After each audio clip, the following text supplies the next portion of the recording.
How's that? That's good. How you doing? Are y'all wondering what we're doing? Well, good morning, everybody. Welcome. It's Friday. You did it, Cheryl. You did it. You didn't think it was possible to make it to the end of this week. I know. I feel you. Looks like you made it. Do it again. Looks like you made it. Stop it. Do it in a normal play. Yeah. Looks like we made it. Do that. Looks like we made it. I can't do it. I was born to be a soloist. Okay, I wasn't born You to. hear the? I wasn't the dogs howling. I wasn't born to try to harmonize. I was born to be a soloist. Good morning, everybody. So glad that you're here. Hey, I wanted to talk to you about something. Mm-hmm. You're boring. I find no better place than to do it right here. I wanted to tell you that our son, our 15-year-old son, came home from school yesterday, and he walked into my bedroom, and he went just like this. YouTube is suggesting I watch y'all now. Oh, David, look at all the deer. Oh, four. Big four huge deer. Oh. Nah, chasing them. He's never. It's okay. Just calm down. Calm down. They're out for a lovely morning stroll. Leave them alone. Oh, Shepherd Nash. Hey, he weighs 200 pounds. So good. If you have not realized yet, maybe you've watched this entire week. Maybe you've watched this entire week, or maybe today's your first day. But we are running a top flight operation here. This is a tight ship. Shepherd. You got to stop that. Shepherd, come here. Look at my face. Let me calm you, Shepherd. All right. I don't know if that's going to help anybody. Anyway, came in, and this is what he said. YouTube is suggesting I watch y'all now. And I said, what do you mean? And he said that he was at school and that they had to pull up YouTube. Okay, what class is making them pull up YouTube? And that when he did, our show popped up immediately, and it was suggested for him to watch. Really? Yes. So, y'all, I guess what I'm trying to say is I have a feeling I'm going to be a big draw for young boys between the ages of 14 and 17. Okay? I'm going to be a big draw. Not only does it not sound appropriate, it doesn't sound. I also don't think it's. What I'm saying, I know doesn't sound appropriate. I was trying to be funny, but I will tell you this. Then he said, shout out to whoever is making y'all's thumbnail. Okay. Okay. I was like, well, did you think we had 12 employees in there? Who do you think is making the thumbnail? He said, I'll be glad to make it. I don't know if I could get it any better than the one Dad's making. No, it really looks good. And he goes like this. He goes, it's got funny things on it. And I said, like what? And he goes, well, like today it said stress, jail, and Thursday things. And then he goes, what are y'all talking about stress and jail for? Just talking about our show yesterday. Remember we talked about Remy's stress and that Utah mom going to go to jail. And we share Thursday things. When we share our Thursday things. So we always name it those three things. And he said, shout out to you, David. Look at us playing to the kids. I like it. Hey, speaking of playing to the kids, thank you guys for watching. Now, that's like to the kids. Speaking of playing to the old knuckleheads. Thank you guys for spending some time with us here on the Radke Show. If you have been in the Radke family, you've been on Melissa's membership app forever. We love you guys. If you just started this week as we have moved the Radke Show to Melissa's YouTube channel, or if you stumbled across us today in second hour English class, looks like we made it. thank you for. Why do you keep thanking them? Can we move on? Thank you for giving us a chance to They speak. didn't give us blood, for God's sake.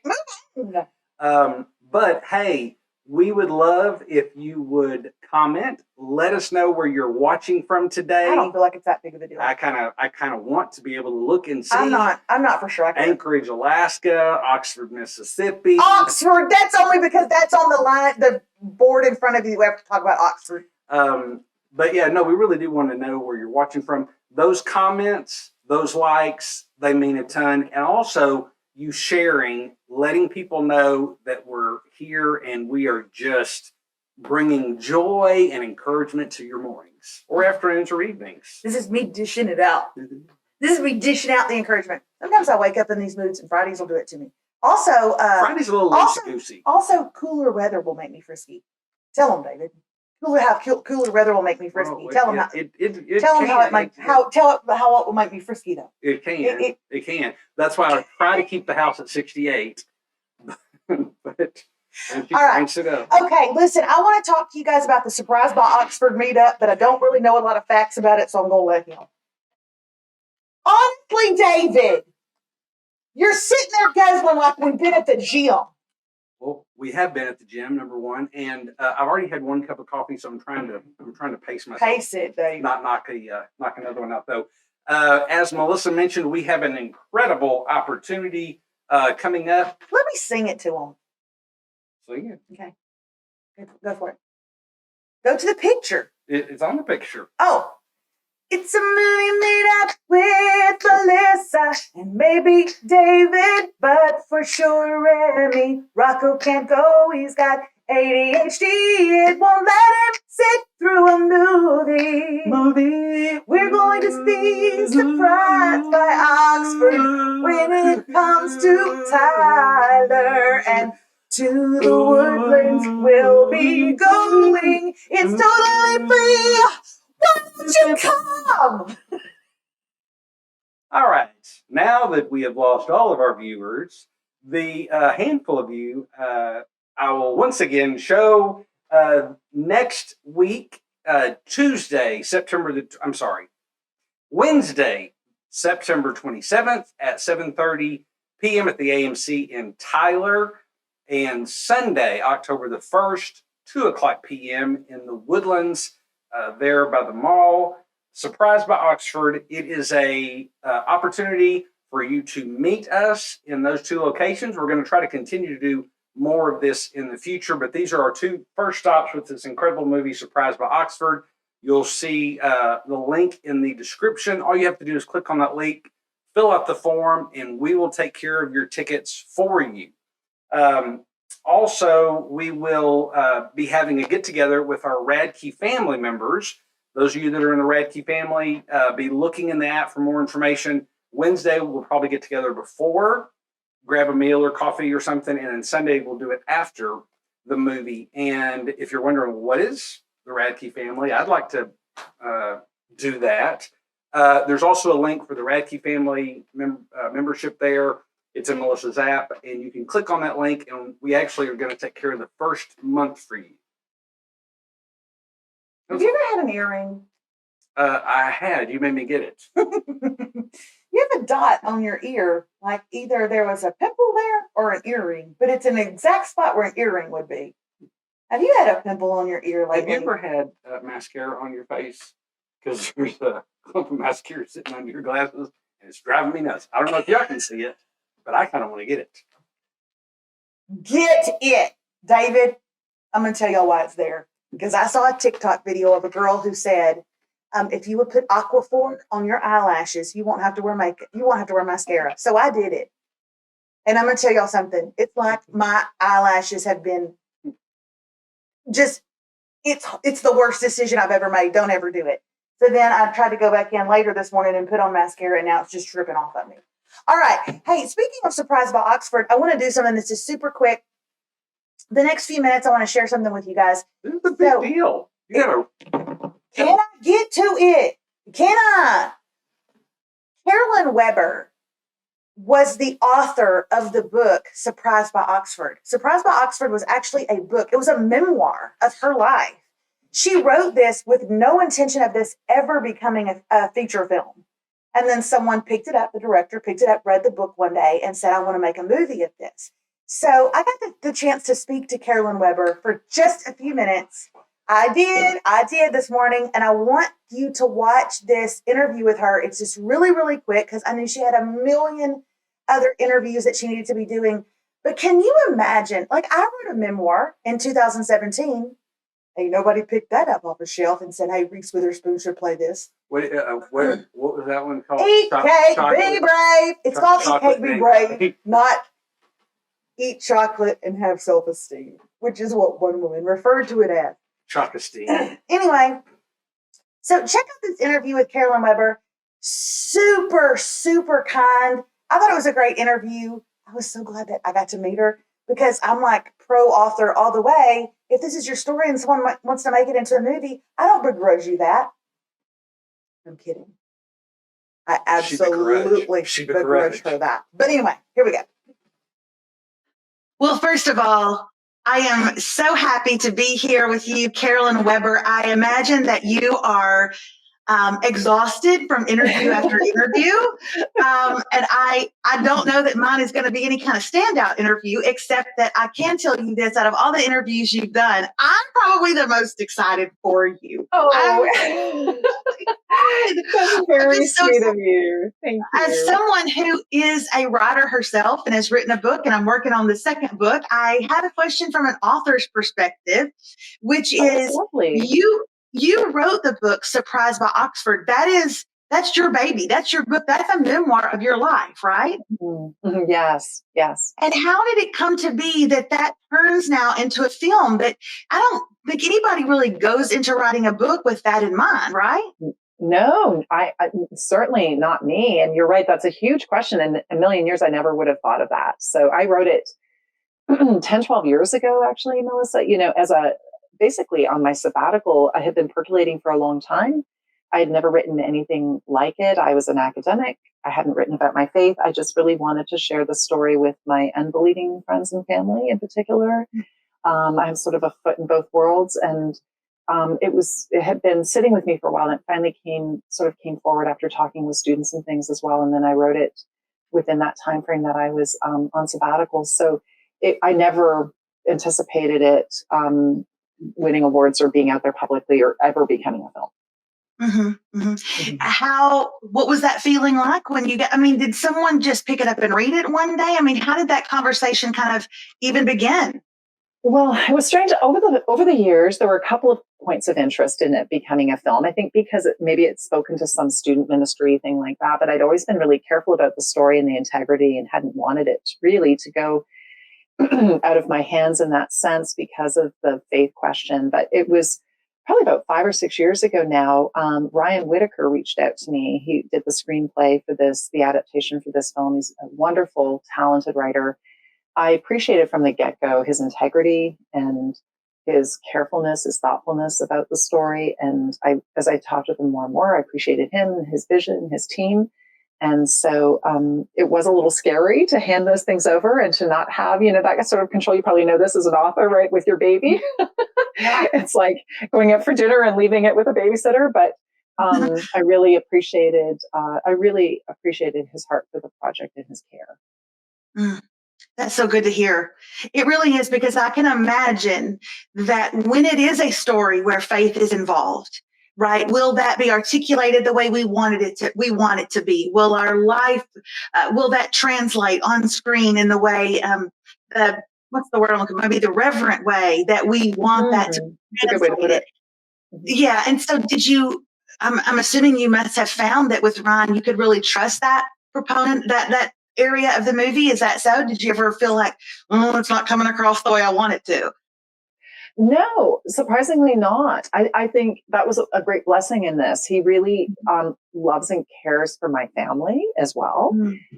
His family is just a warm and genuine and caring family, and they supported this too. And so I felt like it was more like talking to a friend. He was respectful of my parents, my friends, things like that might be portrayed, which is what I also wanted to be very careful about, both in the writing of the memoir and also in any translation that would happen to screen. And And so, of course, he took poetic liberties, but he talked with me about those things. There were reasons for those or things that had to be condensed or changed. But I think he and his team always had a very careful underlying respect for the portrayal of others and how to kind of gently invite different people to the table.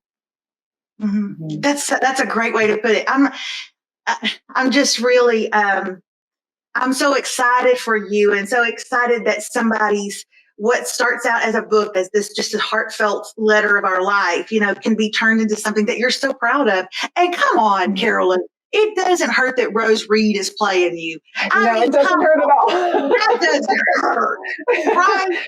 Not at all. Hey, here are a long list of actresses that we're thinking about, and they all have like warts on their nose and all this kind of stuff. No, you get Rose Reed, for Pete's sake. I mean, she's beautiful and so talented. So that didn't hurt. Okay, and she's a lovely person. I mean, I'm just really humbled by her friendship, and she's a beautiful person inside and out.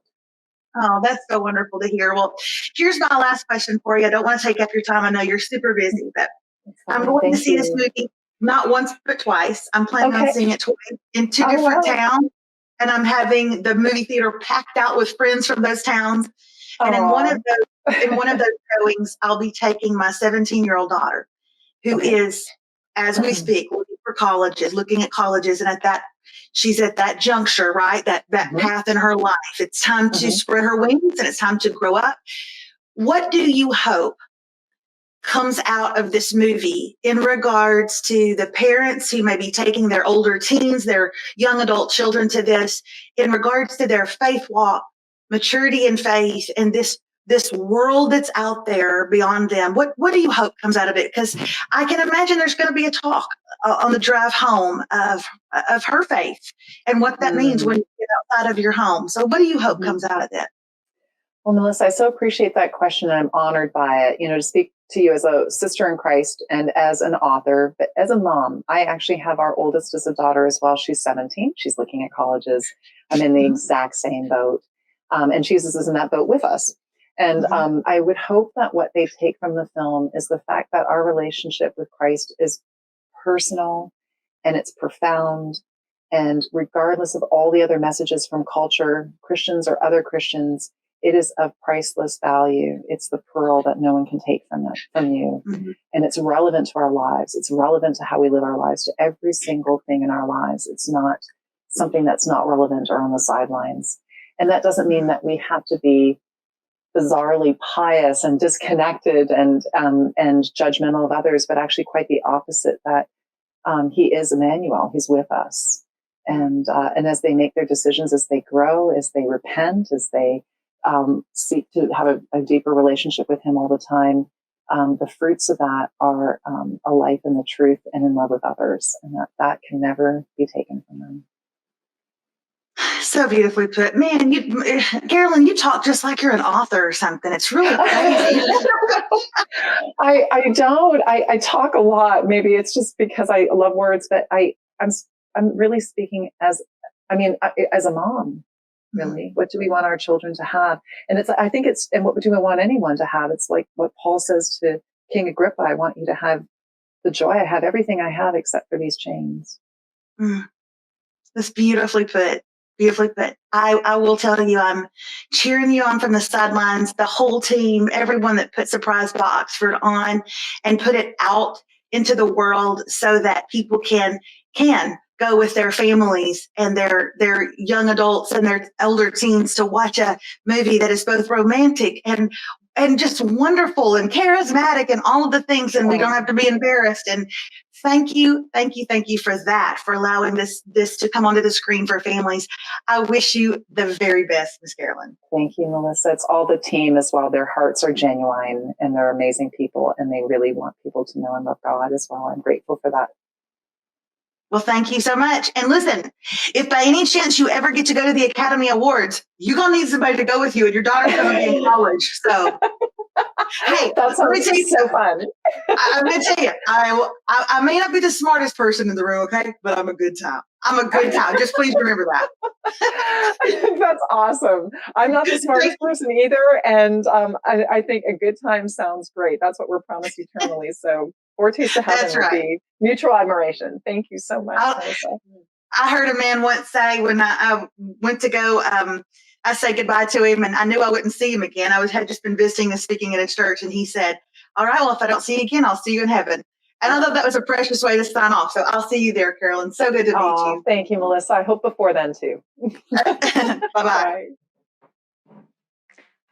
I thought she was so kind, and to even give me that kind of time on a week when I know she must be slammed with other interviews. And I'm not trying to bring the room down by any stretch of the imagination, but while y'all were watching that, our cat coughed up a fur ball in the other room.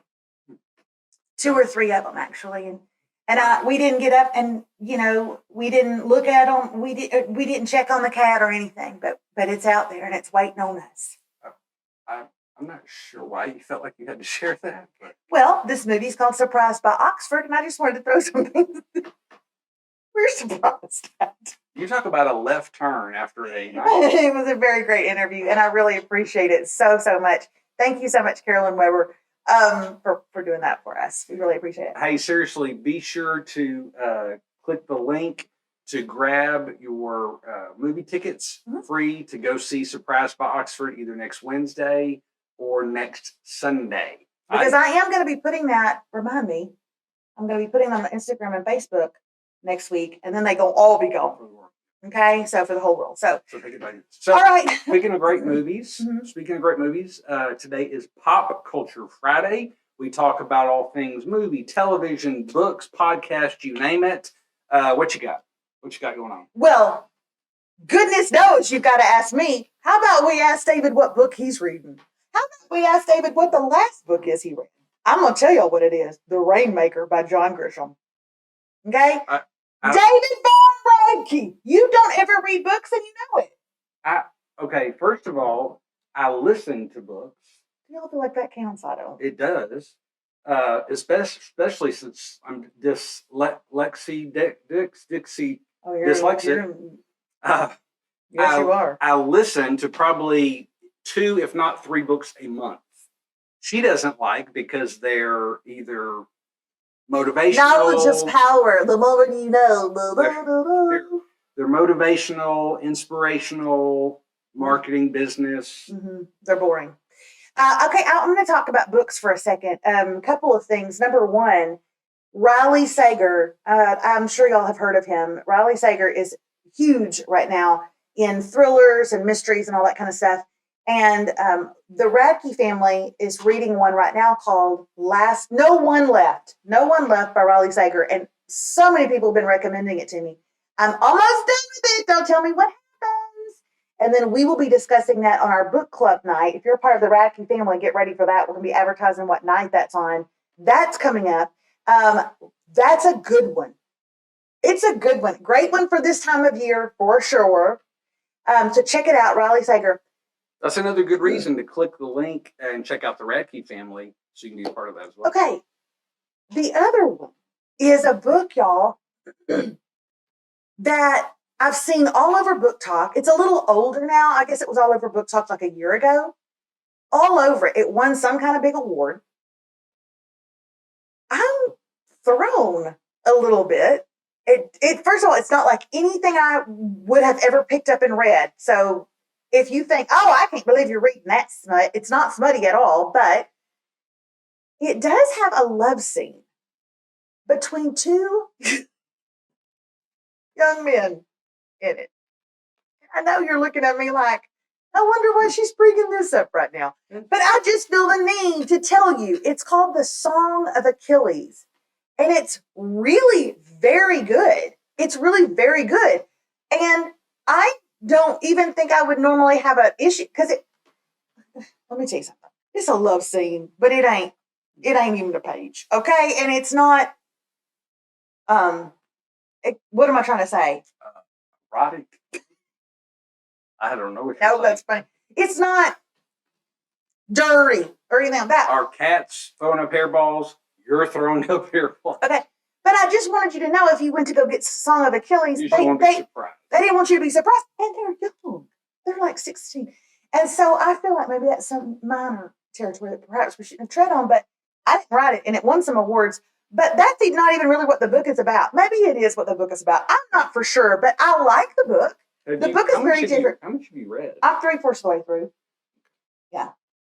I thought you read like the first 10 pages. Like, I didn't know the rest of it. I'm 3/4 of the way through, and it's a lot about Achilles. That's the story of Achilles. And Helen of Troy. And I think this is where the Trojan horse is going to come into. Right? Isn't that have something to do with Helen of Troy, the Trojan horse? I don't think that's the book you're reading. I don't know, but I don't think You don't know what I've read. You don't know. I feel like because, last weekend your Achilles tendon was hurt. No, I knew you were going to bring that up. Guys, if you've read it, would you let us know in the comments? Please, somebody put in the. I want those of you who are watching live, those of you who are watching later, let us know in the comments if you've read Song of Achilles. I'm going to go and read your comments so I'll know whether to finish this thing. I got a little bit to go, and I'm already 3/4 of the way done. I got a little bit to go, but I'm kind of liking it. Is it worth it? Let me work it. I'll put this thing down. I'll flip it and reverse it. If it's not good. Okay, so those are my two books. Do you have any book? That is. Before we move on to television? Because if you think Song of Achilles was wild, you ready for what I'm watching. I didn't prepare for this. But because I couldn't remember what was going to be on here. Well, it's not a test, David. The last book that I finished, well, it's a real short one, Managing Oneself by Peter Drucker. By Peter Cetera. By Peter Drucker. The one before that was Strengths-Based Parenting. That's really good. and currently, I am about 25-30% of the way in on the book called Zen Golf. Mastering the Mental Game. Oh my gosh. Of golf. Okay. I just thought I'd throw this. I know y'all are all. I know y'all are all wanting to put something in the comments right now, aren't you? Moving on. I don't know, but the longer my hair grows, I feel the more the need that I really need to go get a job at a university somewhere. I feel like I need to enlighten the youths of Zen Golf. Is that what you think? Okay, I'm going to move on to television because if you thought the Song of Achilles was a left field, you ain't seen nothing yet. I have been wanting a show that I could watch myself that nobody would be interested in. When I find myself in the room at night, I'm about to go to bed, he's still watching, whatever it is, football or whatever.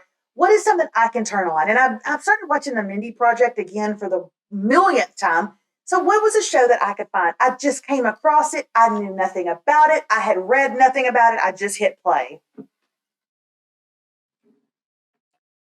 Has anybody here been watching The Horror of Dolores Roach?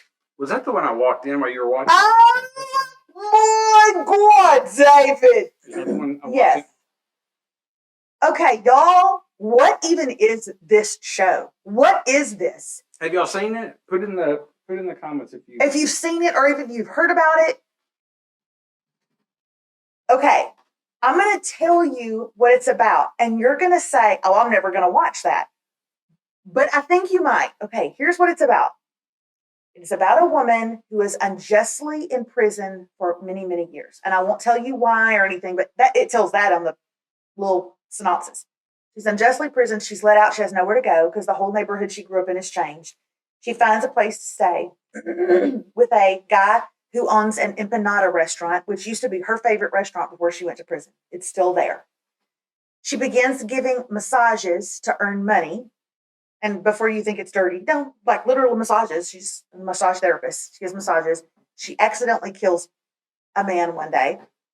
When she goes back to cover up the crime, the empanada guy has disposed of the body by putting them in his empanadas and calling it the new Muy Loco recipe. No, you were lying. Which is taking the neighborhood by storm and is bringing in more customers to his restaurant than ever before. Was he a cannibal before this? Or No. Does he like It is the weirdest thing I have watched in a long time, but I can't turn around because she's such a great actress. I don't know who she is, but I'm going to tell y'all, this character, she be crazy. She be crazy. What about the empanada man? Empanada salesman. I mean, it is I'm telling y'all, I know y'all are thinking, Melissa, you're supposed to give us recommendations. I'm kind of recommending it. It's crazy, but it's very, and they're all 30-minute episodes, which makes it really easy to watch. Kind of goes by a little Yeah. quicker. You know, normally on pop culture, we like to share exciting things. People get excited about it. They want to watch it. They're like, okay, as soon as I get off here, I'm going to start this. I'm going to put this on my list. It sounds like this week, why you have chosen the first Radke Show pop culture to do to the masses, why you would decide to make pop culture things to avoid in popular culture. I don't know. But you got a great one. Let me give you one. did. Let me give you one that you're going to want to go and watch With your whole thing. your whole family. So let us know in the comments, has anybody heard or seen the new show on Freebie? Is that right? Freebie. The same Freebie? place you would watch Jury Duty, which was a good one. Same place as Jury Duty. It's basically Amazon's free TV. TV on Freebie. It's called God, Family, and Football. It's a really, really good show. It's a reality show. It's a reality show. There's some great characters in it. It is based. I'm going to forget the name. Evangel Christian somewhere in Louisiana. Somewhere in Louisiana, Evangel Christian. It's a high school program. That the coach is a guy named Denny Duran. Years and years ago, like late 70s maybe, he was the quarterback at Louisiana Tech, took them all the way, and they either won 1 or 2 Division II national championships. You're getting in the weeds, Dave. You're getting in the weeds. After this, he went and started the football program at this Evangel high school. They were a powerhouse. They won state titles. It was great. He left. He actually became a speaker. He actually left and did that for a long time. Went into the ministry. Yeah. And so in the last numerous years, the football program has just bottomed out, really bad losing seasons. And now in his 70s, they asked him to come back. And so he's been back for a couple of years. And it's just that whole dynamic. And of course, it's about his faith, and it's about family. It's about football. And it's really good. Okay. I don't want you to hear anything else. It's really good. We're a touch partial though. For sure. We're a touch partial because a very good friend of ours is the producer, Aaron Benward, and his wife Kenda. Also, she does some of the field producing as well too. And so incredible. But Aaron and Russell, what's his name from the Seattle Seahawks? Russell Wilson. Aaron Benward and Russell Wilson produced it together. Russell Wilson is a believer as well. And so it's such a great one to watch with your family. Our kids love it. So go check out God Family Football on Freebie. But it's honestly really good. Even if they weren't affiliated with it, I'd still be happy to tell you about it. It's really good. Again, you can watch it with your entire family and feel good about it. And a lot like Dolores Roach. Not even a little bit. Not even kind a of like bit. Dolores Roach. I'm going to be honest with you guys. I don't have anything else to tell y'all as far as podcasts go. I just can't find one that wets my whistle. I started one called the Shell Lake Massacre, but I was done with it within the first 2 minutes. Let me tell you something. If you're going to start a podcast, have your intro music match the tone of your story. No, honestly, David, I'm not kidding you. She's like this. She's like, it comes on and it's like this. On the night of August 9th, 1997, a family of 7 were slain in their lakeside home in Shell Lake, Massachusetts. The following is what happened in the days preceding. And